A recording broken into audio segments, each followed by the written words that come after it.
Po sa ating lahat. Tayo po ngayon ay nasa ikawalong Misa de Gallo po natin. Isa na lang at makumpleto na po natin ang siyam na Misa de Gallo. Sino na po ang nakasyam dito? Pakitaas po ang kamay.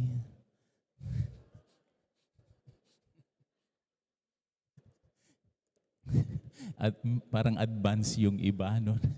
Nakasyam na, no? Mga kapatid sa pananampalataya, sa ating pong ebanghelyo, napakinggan po natin ang pagsilang kay Juan Bautista, ang anak ni Zacarias at Elizabeth.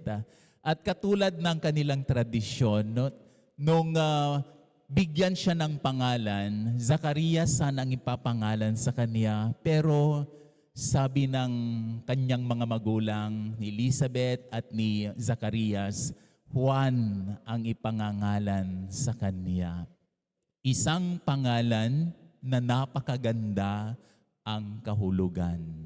Palagi kong binabanggit kapag po tayo'y nakakarinig o naririnig po natin yung ebanghelyo na ito, tinatanong ko yung mga tao, kung sino ang may pangalan na Juan.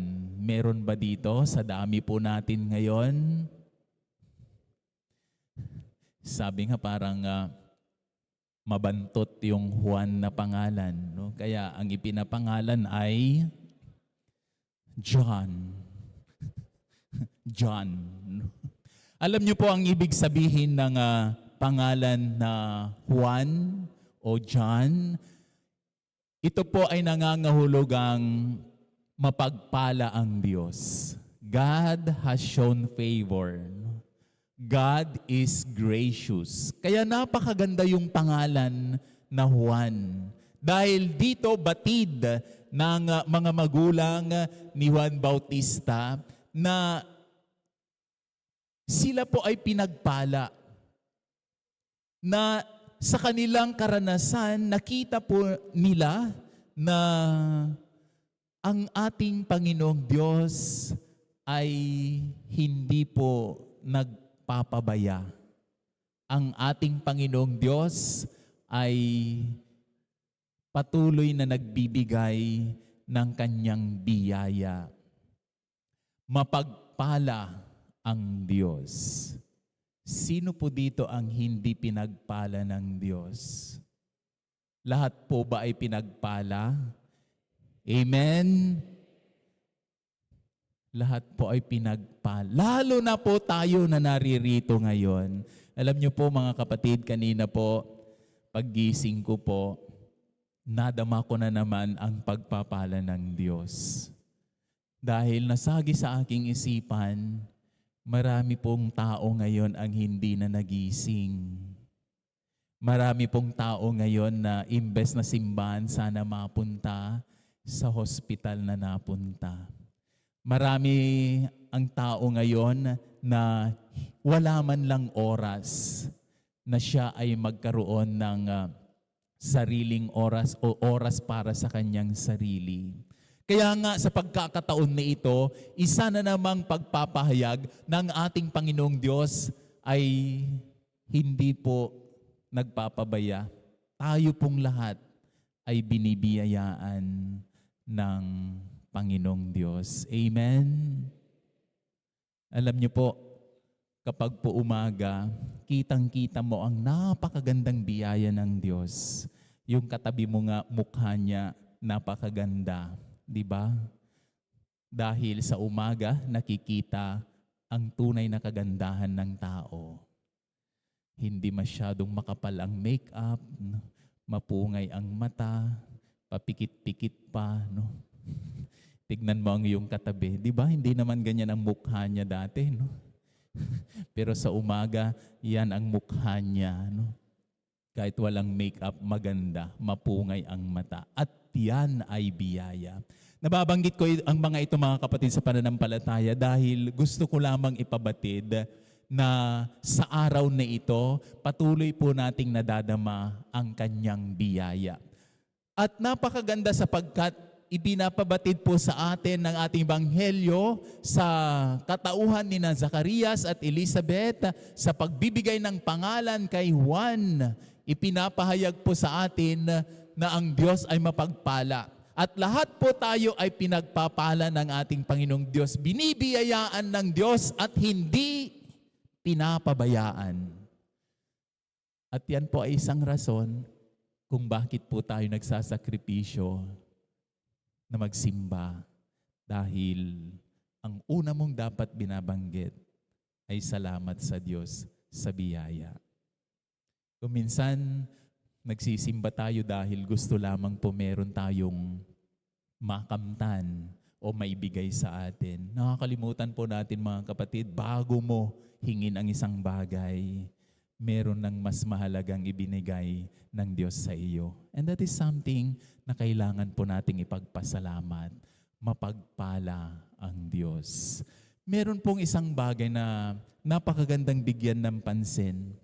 Sa diwa po ng ating pagdiriwang paghahanda ng kapanganakan ng ating Panginoon, sa diwa po ng pagpapalang patuloy na ipinagkakaloob sa atin ng Diyos, isang katanungan na tinanong ng mga tao nung isilang si Juan Bautista, mabigyan siya ng pangalan, ang katanungang, magiging ano nga kaya ang batang ito? Napansin niyo ba mga kapatid? Dahil alam nila, batid nila, maliwanag sa kanila na sumasa kanya ang Panginoon. Pero yung katanungan na ito, magiging ano kaya ang batang ito? Biyaya ng Diyos, pagpapala ng Diyos sa buhay ni Zacarias at Elizabeth. Pero ang katanungan na ito, ang siyang magpapaliwanag na sa bawat pagpapala ng Diyos, sa bawat biyaya ng Diyos, na siyang nagpapabago sa tao, tayo, katulad po nila, sana po ay mapanatili ang isang bagay na kalimitan nawawala dahil sa pagiging abala ng tao. At yan po ay ang manatili sa daan na ibinigay ng Diyos, kalakip ng pagpapalang kanyang patuloy na ibinabahagi sa atin. Kaya yung katanungan, magiging ano nga kaya ang batang ito? Sa buhay ni Juan Bautista, nakita po natin ang kasagutan sa katanungan na ito. Nakita po natin na si Juan Bautista ang siyang tinig na sumisigaw sa ilang. Pagsisihan ninyo ang inyong mga kasalanan, talikdan ang mga kasalanan, magbalik loob, patagin ang mga baku-bakong daan. Sa madaling salita mga kapatid, ihanda ninyo, ito yung tinig niya, ihanda ninyo ang daraanan ng Panginoon. Sa buhay ni Juan Bautista bilang pagpapala na ibinigay kina Zacarias at Elizabeth, ito ang kanyang ginampanan, ang ihanda ang daraanan ng Panginoon. At meron pong isang bagay din na napakaganda kay Juan Bautista, no? Yung nagbigay patotoo kung ano ang kahulugan ng pagpapakumbaba. At sa kanyang pagpapakumbaba, ipinahayag niya na ang tunay niyang kaligayahan ay ang maipakilala ang ating Panginoong Jesus. Kaya makikita po natin sa kanyang buhay, bagamat siya ay pagpapala kina Zacarias at Elizabeth, kalakip ng pagpapalang ito ay isang responsibilidad na kung saan bahagi ng plano ng Diyos. Sabi ko nga mga kapatid, sina Zacarias at Elizabeth, sa kanilang katandaan siguro, no? Nung una, gustong-gusto nila magkaanak, pero nang matanda na sila, siguro huminto na rin silang humingi ng anak dahil matanda na si Elizabeth. Pero sa oras ng Diyos, sa panahon ng Diyos, you know, the time of God is always perfect. Napakaganda dahil sa panahon ng Diyos, dito itinakda ang kanyang plano. Na sa kanilang katandaan, dito po magkakaroon ng kabuluhan kung bakit sila nagkaroon ng anak. Kaya mga kapatid sa pananampalataya, sa mga pagpapalang ito na ating natatanggap, kalakip nito ay isang misyon na dapat gampanin ng tumatanggap ng biyaya. Dahil ang biyaya ng Diyos ang siyang nagpapabago sa tao. Binago niya lahat. Ang pagpapalang ibinigay ni kina Zacarias at Elizabeth, kahit yung tradisyon nila, nabago. Dahil mas mataas ang plano ng ating Panginoong Diyos kaysa anumang gawain ng tao. Kaya kung ang isang tao, kapag siya'y tunay na nabiyayaan at tumanggap ng biyaya, siya ay nababago. Kung hindi ka po nababago, baka hindi po biyaya ang inyong tinanggap. Dahil ang biyaya ng Diyos ang nagpapabago sa tao. Kaya eto mga kapatid, magiging ano nga kaya ang batang ito? Dabatid ng mga tao. Ang kasagutan sa buhay na isinabuhay ni Juan Bautista. Nababanggit ko po ito mga kapatid dahil sa ating paghahanda sa kapanganakan ng ating Panginoon, napakagandang ating tanungin. Ikaw ba kapatid, magiging ano nga kaya ikaw sa harap ng Diyos? You see, when we are receiving graces from the Lord, ang katanungan na ito ay napakahalaga upang tayo po ay manatili. Kalakip ng biyayang ating natanggap ay ang misyon na dapat po nating isabuhay.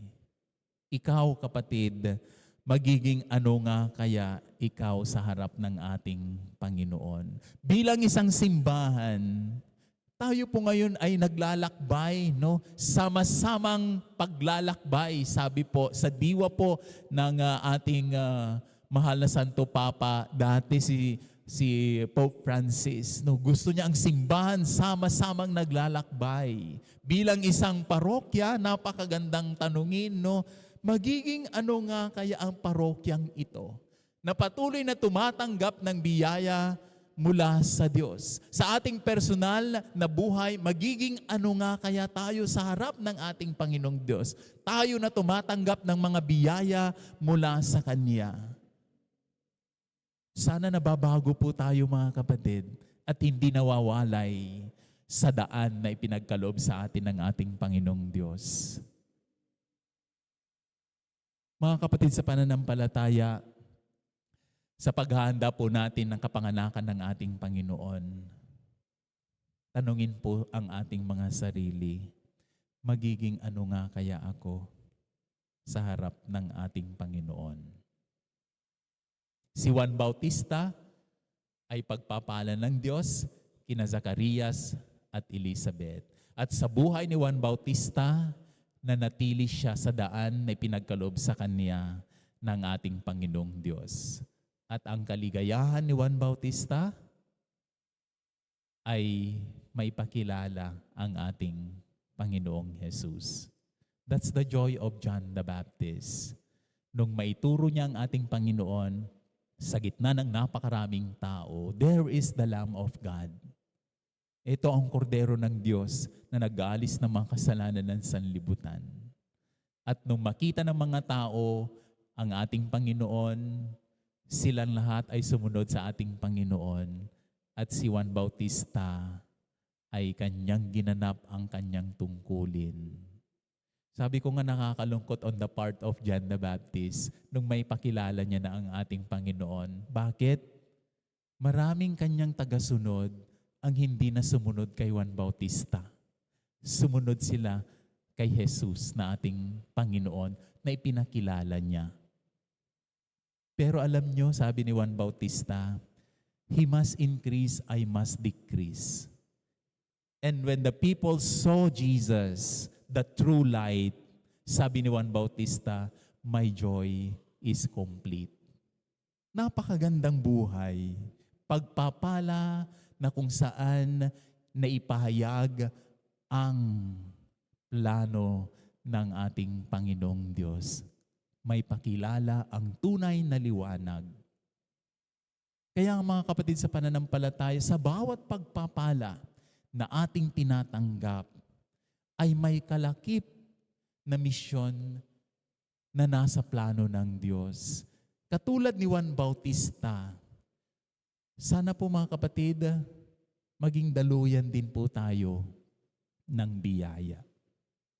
Dahil ang bawat pagpapalang iyong tinatanggap ay hindi lamang para sa iyo, kundi para sa iba. At napakagandang pagmasdan kapag ang isang tao ay nagiging daluyan ng biyaya. At kapag ang isang tao ay nagiging daluyan ng biyaya, nagagampanan mo ang plano ng Diyos. Dahil ikaw ay pinili ng Diyos upang mapalaganap ang kanyang kalooban. Hari nawa mga kapatid sa pananampalataya, upang patuloy po tayong manatili sa daan na nasa plano ng Diyos para sa atin. Ang katanungan na tinanong ng mga tao during that time ay masagi rin sana sa ating isipan at matanong, magiging ano nga kaya ako sa harap ng Diyos? Sabi ko nga, are you in or are you out? Ikaw ba ay mapapabilang o nasa Kanya o wala sa Kanya?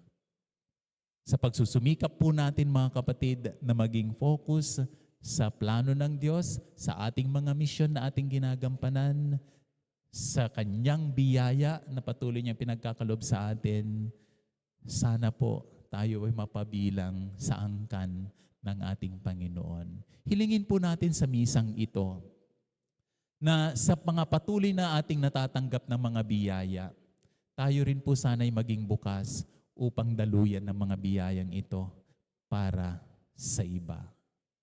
At patuloy po nating tanungin ang ating sarili sa paglalakbay po natin bilang isang mananampalatayang Kristiyano at bilang isang sambayanan sa isang parokya na ito. Magiging ano nga kaya ako sa harap ng ating Panginoon? Ikaw kapatid, magiging ano nga ikaw sa harap ng Diyos? Amen.